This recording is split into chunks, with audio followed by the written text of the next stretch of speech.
Welcome back, and thank you for listening to Xenozoic Xenophiles, a fan podcast devoted to the comic series Xenozoic Tales, a post-apocalyptic adventure series filled with Cadillacs and dinosaurs, from creator, writer, and artist Mark Schultz. I'm Darren. And I'm Ruth, and this is a fan podcast. We're not affiliated with Mark Schultz, and the opinions expressed are just ours. We do this podcast simply because we enjoyed reading and talking about Xenozoic Tales and other worlds created by Mark Schultz. In this episode, we're continuing our coverage of the 4-issue miniseries SubHuman from 1998. The series is written by Mark Schultz and Michael Ryan and features cover art and character designs by Mark, with interior art by Roger Petersen. We'll be coming back to discuss more of Xenozoic Tales in the near future, but we also want to cover some of the other wonderful worlds created by Mark Schultz.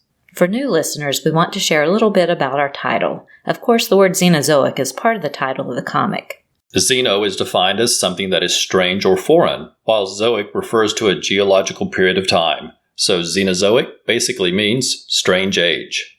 And a xenophile is someone who is interested in foreign lands and foreign cultures, and that word describes us perfectly, because we're definitely interested in foreign lands and cultures just like those found in Xenozoic Tales and the other worlds of Mark Schultz. Of course, some of you might be familiar with the series under the title Cadillacs and Dinosaurs, which has occasionally been used for reprint collections as well as for video games, board games, and an animated TV series. If you love these stories and the wonderful art, be sure to join the Facebook page Mark Schultz Xenozoic Tales and Other Stories for the latest official news and information. And if you're a fan of Mark Schultz, and we know you are, you'll definitely want to check out the current Kickstarter from Flesk Publications for the astounding worlds of Al Williamson and Mark Schultz, which features 3 books and several prints. The Kickstarter includes a fabulous new book of original art by Mark Schultz titled Carbon 4. Those of you who have picked up the previous Carbon books know just how gorgeous the art in those books are. In addition to Carbon 4, there's also a new hardcover edition of Xenozoic, which is the book that contains all of the Xenozoic Tales stories written and illustrated by Mark Schultz. And there's also a new book featuring classic works by legendary artist Al Williamson. Plus, there are 4 prints available in the campaign. 3 are by Mark, and 1 is by Al Williamson. John Flesk always puts together truly spectacular books, so we highly recommend these. If you're interested, be sure to check out the campaign on Kickstarter before it ends early in September. And if you're a Xenozoic fan, it's great news to know that Mark Schultz is currently working on a new Xenozoic Tales graphic novel, and Flesk Publications plans a Kickstarter campaign for that book when it's ready. More information will be released later, and we'll definitely let everyone know when it starts. We always enjoy sharing listener feedback and being part of conversations with listeners on social media. Please feel free to write in anytime and let us know what you think about the series. We'd love to know what you like best about the art and stories and how you first discovered Xenozoic Tales. Later in this episode, we'll share feedback and we'll provide our email address and other ways to contact us at the end of the show. Xenozoic Xenophiles is part of the Rad Adventures Network. If you enjoy the show, please consider checking out our other podcasts that are available on Apple Podcasts, Google Podcasts, Stitcher, Spotify, and YouTube. Trekker Talk is a fan podcast devoted to the adventures of 23rd century bounty hunter Mercy St. Clair from the pages of the sci-fi comic Trekker by writer and artist Ron Randall. And Warlord Worlds is a fan podcast devoted to the comic creations of writer and artist Mike Grell, including The Warlord, John Sable, and Green Arrow. Mark Schultz, Ron Randall, and Mike Grell are our favorite comic creators. Their stories are filled with adventure and interesting characters, and their art is excellent. We'll include links to those other podcasts in our show notes, but for now, let's talk about SubHuman Issue 3, right after this message from another podcast you might enjoy.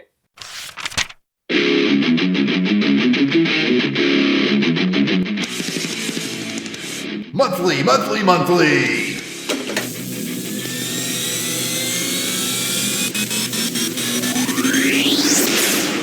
It's Action Film Face Off!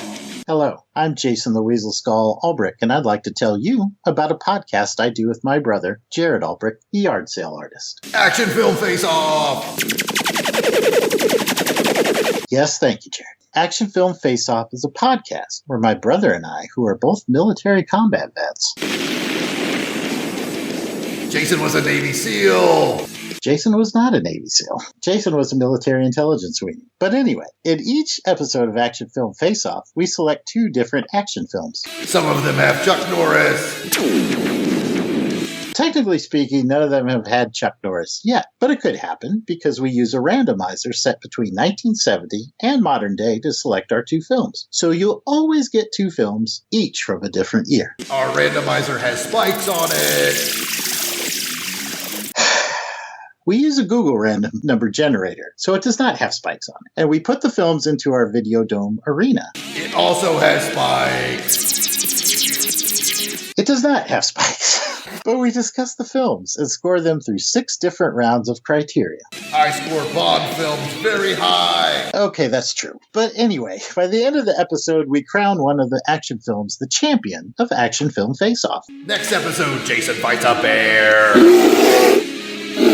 Jason is not fighting a bear, but please give our show a listen. We're part of the Longbox Crusade network of shows. Pat Sampson killed a man with a sword once. I can neither confirm nor deny that statement. But you can find us on iTunes, Google Play, and most podcatchers under Longbox Crusade, or you can subscribe to just our show by searching for Action Film Face-Off. Come see the blood fly. And that's Action Film Face-Off. We do, indeed, invite you to come and see the blood fly. I just said that.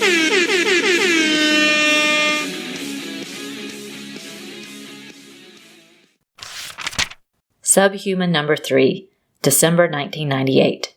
Rapture and the Deep, Chapter 3. Written by Michael Ryan and Mark Schultz. Cover, Mark Schultz. Art, Roger Petersen. Ink assist, Mark Lipka. Colors, Dave Stewart. Letters, Tracy Munsey. Designer, Leah Rybaki. Assistant editor, Mike Hansen. Editor, Philip Diamara. Publisher, Mike Richardson.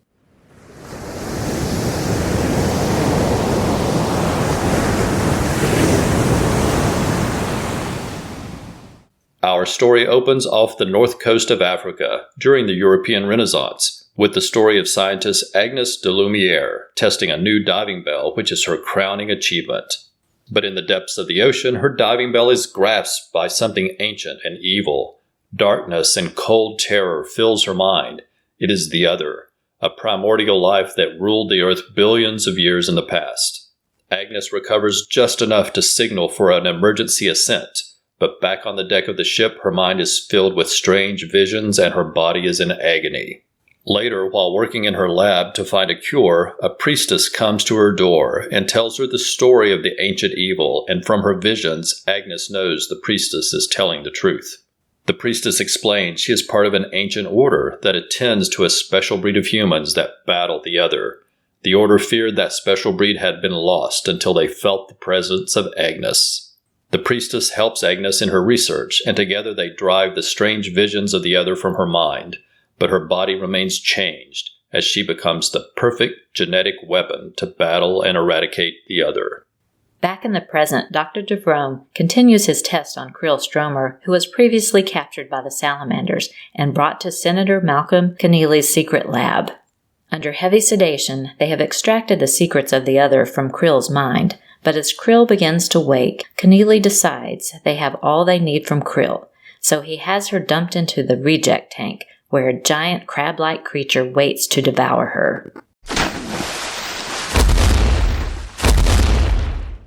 However, in the water, Krill's body immediately transforms and becomes translucent, and she begins to swim swiftly and easily dodges the giant claws of the creature.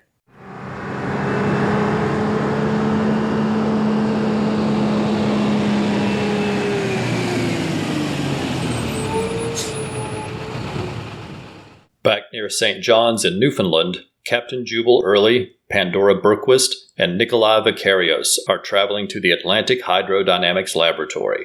There they meet with Chief Researcher Amy Nishikawa, who is a longtime associate and friend of Dora and Krill.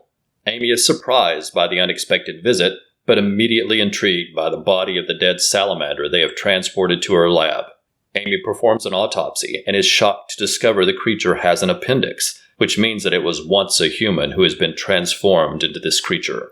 Amy calls her father, who is the head of the Nishikawa Corporation, which has long been friends and allies of Dora and Krill, and whose company has benefited financially from items developed by the Stromer family in the past. Nishikawa is pleased to inform Dora that his company has found the Naiad, which is the advanced submarine designed by Krill's grandmother, Helene, that was believed lost at sea. However, it had not sunk. Instead, Nishikawa believes it was hidden by Helene and explains that it suddenly surfaced in the Atlantic 2 days earlier, and Dora believes that coincidence is related to Krill. Back at the secret lab, Krill, in her translucent form, continues to effortlessly avoid the giant crab-like creature as Keneally, DeVrome, and others watch. Then Krill suddenly begins to engage the giant creature in battle. From the observation area, one of the onlookers comments about Krill's strength and mentions that she sank the Polyphemus, which catches DeVrome's attention. His son was serving on board that ship, and he didn't realize his son had been killed. Infuriated, DeVrome tells Keneally that following the death of his son, he no longer has him on a leash. He will no longer follow Keneally's orders.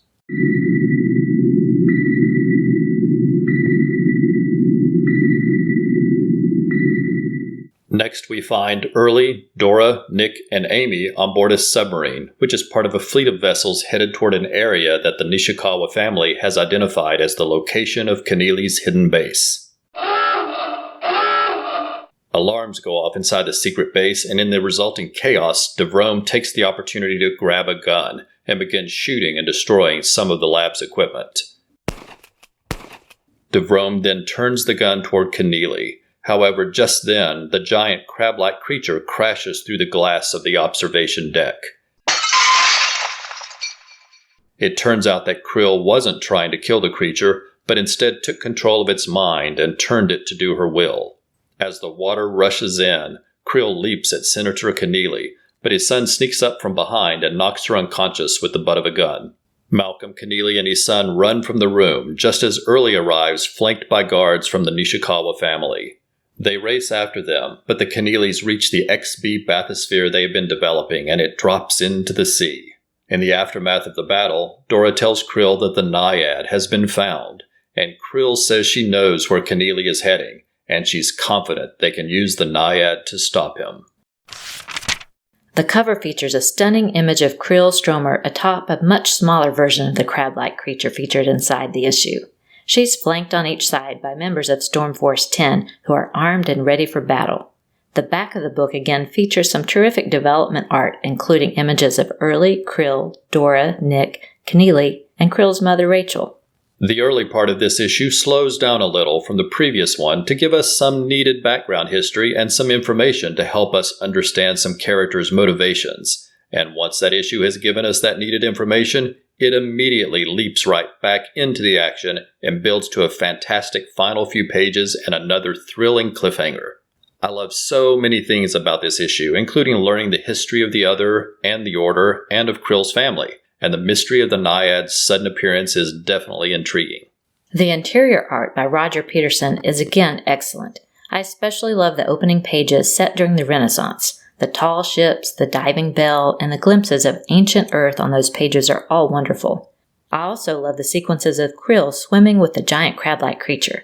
The art and coloring really do add to the otherworldliness of her translucent form. And the scene when the creature crashes into the lab is another excellent sequence. There are also so many very clever Easter eggs in the issue. For instance, I thought it was interesting to see the name Agnes de Lumière, which means pure or holy light. That's a great contrast to the darkness of the Other that invades her mind. And I noticed the name Naiad means water nymph, which is a terrific name for a mysterious submarine. I really like finding little touches and nods that add to the theme of a story like this. Very fun. This is another exciting issue of a very intriguing series. I'm really excited for the next issue, though I also admit I don't want to see this story end.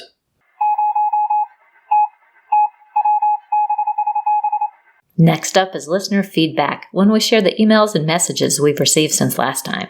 Thanks to everyone for the comments. Your support and encouragement is great, and we appreciate everyone who takes time to write in and get in touch and to share your thoughts. Doug Meyer wrote to let us know he was excited to see we were covering SubHuman and that he owns the issues. Awesome. John Baker was also happy about our last show when he wrote, "Are you saying you got a new podcast up and rolling? You just made my day." Thanks, John. Green Lantern HG shared his excitement when we released the last episode and gave us some great promotions on social media. Thanks for listening and for all your support of the show. We also saw an amazing sculpture of one of the salamanders online by none other than co-writer Michael Ryan himself on Mark Schultz' Xenozoic Tales and Other Stories Facebook page. It's awesome. If you don't already follow Mark's page, we recommend you check it out and look for that post with that amazing sculpture. And Mark Schultz tuned into the last episode, and he dropped a note to say, "Thanks for your patented professionalism in delivering another excellent podcast. Again, a wonderful refresher for me regarding a story I haven't looked at in, 2 decades. Where does the time go when you're busy living?" You've got Michael Ryan and I talking again about pushing Stormforce 10 forward again. If only there were 25 hours in the day. Wow, Mark. Just the fact that you two were even talking about the series again is very exciting to us. Now, if we could just help you figure out a way to find that 25th hour in each day. Justin Behringer recently discovered Xenozoic Xenophiles and wrote, "That's so cool you have a podcast about Cadillacs and dinosaurs. I loved the cartoons back in the 90s. It would make such a great live-action series or a movie now. It's like an untapped goldmine of adventure." Justin also shared a fan movie trailer script he wrote, which is terrific. We really enjoyed reading it, and we'd love to see it on the big screen too. It's just the sort of thing that people can appreciate who, in Justin's words, know the magic of the world Xenozoic Tales creates. We completely agree, Justin. Vlad Pitnicki surprised us with some amazing photos that we recently shared on our Facebook page. He created an amazing custom diorama titled Jack Tenrick Greets His Favorite Mac as a tribute to Mark Schultz's Xenozoic Tales. He created a series of fabulous compositions featuring action figures, the Cadillac, and dinosaur figures. They are all fantastic. If you haven't seen them already, please head over to the page to check them out. And fellow fan Ken Nealing commented on Vlad's photos saying, "It would make a great movie series, without a doubt." Absolutely right, Ken. Glenn Allen of Good Game Designs wrote to let us know about a tabletop game he developed that was inspired by Xenozoic Tales. It is called Dino Proof, and he kindly shared a promo copy of the Dino Proof book with us. It looks like tons of fun and includes some really nice illustrations. The directions and explanations are clear and easy to follow. We really enjoyed reading the scenarios and the background information. And we spent some time checking out the gameplay photos on the Good Games Designs Facebook page. The setup and figures looked great. Head over to the Good Games Design page to see more. Thanks so much for sharing all that with us, Glenn. We'll include links for both Vlad's diorama and Glenn's tabletop game in our show notes to make it easier for everyone to check them out. And we'll also include a link to the post with the salamander sculpture by Michael Ryan. Next, we want to extend our thanks to everyone who supported the show on social media since last episode. These are people who commented or shared posts from us on Twitter, Instagram, or Facebook, and we sincerely appreciate all that support. Before we start, let me say if we miss a name, just let us know and we'll correct it next time. And please forgive us if we mispronounce your name. Just write to let us know and we'll be sure to correct that next time. Aaron Humphreys, Austin Appleby, The Bat Pod with Bill and Jay, Bill Dealing, Bob Kidd, Brian Mulvey, Camillus Peluso, Chad Hindall, Chandler Zero Art, Chris at BTO and Bat Books of the Professor Frenzy Show and Memory Minute Mondays, Chris Butler, Cliff LaRock, Darcy Draws, David Mayer, David Smith, Dennis Clark, Dennis Sakimbo, Derek William Crabb of the Fanholes Podcast and History of Comics on Film, Doug Meyer, Dr. G. Man of Nerdology of the Pulp to Pixel Podcasts, Dusty Boyd, Eric Newgren, S. Katie, FKA Jason, Frank Petrick, Gene Hendricks from the Hammer Strikes and Anime Freaks, Jerry Green of the Professor Frenzy Show and Bedtime Stories, Glenn Allen of Good Game Designs, Green Lantern HG, Ian Weber, J.E. Paz, James Mayhew, Jared Albrecht, the Yard Sale Artist, Jason Albrecht of the Longbox Crusade and On Her Majesty's Secret Podcast,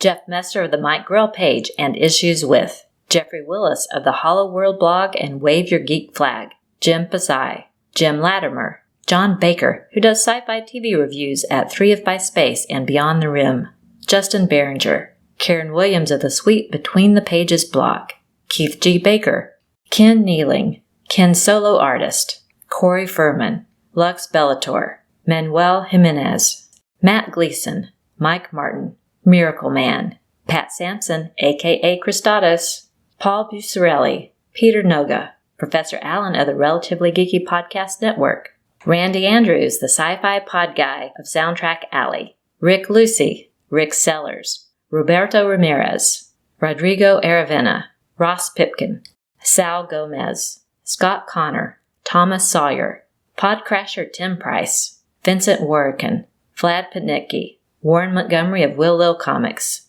William Palomeno, and William Weatherington.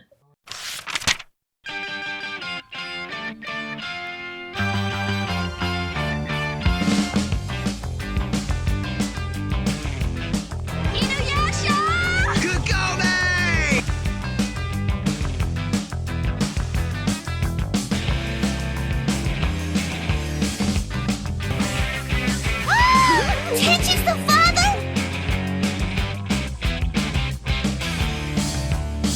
Nani?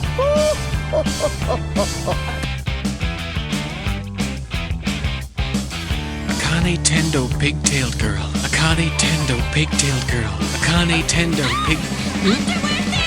Pervert! He's a pervert! What are you talking about? Pervert!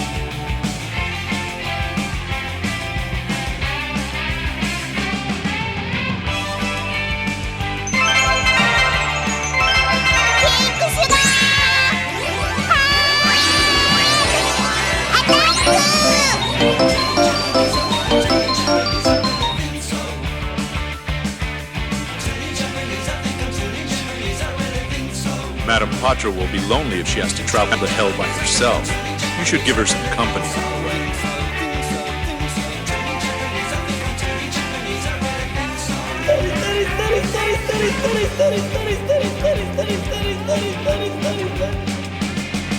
Because it has already begun. Big in Japan, an anime podcast.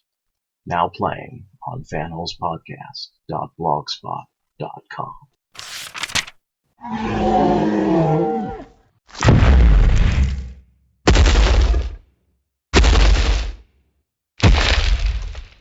Before we go, we want to provide our contact information. Please let us know your thoughts through email, Facebook, or Twitter.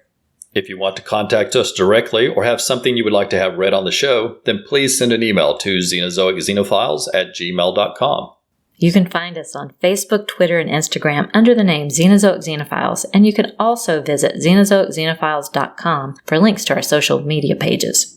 You can listen to our show through Apple Podcasts, Stitcher, Google Podcasts, and Spotify, and all of our episodes are always available at xenozoicxenophiles.com. You can also find the show on YouTube as part of the Rad Adventures Podcast Network. That's RAD, R-A-D, which is short for Ruth and Darren. And on the Rad Adventures YouTube channel, you'll find all of the episodes of all of our podcasts, including Xenozoic Xenophiles, as well as Trekker Talk about 23rd century bounty hunter Mercy St. Clair by Ron Randall, and Warlord Worlds about the comic creations of Mike Grell, including the Warlord, John Sable, and Green Arrow. If you enjoy the show, please consider leaving a review on Apple Podcasts, Google Podcasts, or Stitcher. Every review helps the podcast to be more likely to show up in search results. And on YouTube, we hope you'll subscribe to the channel and give us some likes on the videos. Thanks so much for listening, and we hope you'll come back next time for another new episode of Xenozoic Xenophiles.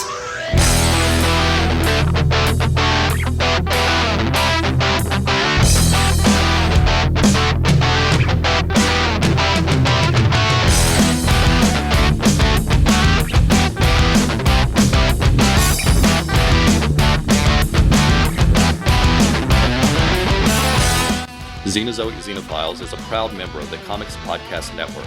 For more information, please visit comicspodcasts.com. We are not affiliated with Mark Schultz or the various companies that have published the series. The views expressed on the show are solely ours. Music is taken from the album Movie Tunes, Background Music, Songs and Loops, Volume 2. We make no money from this podcast, and no copyright infringement is intended.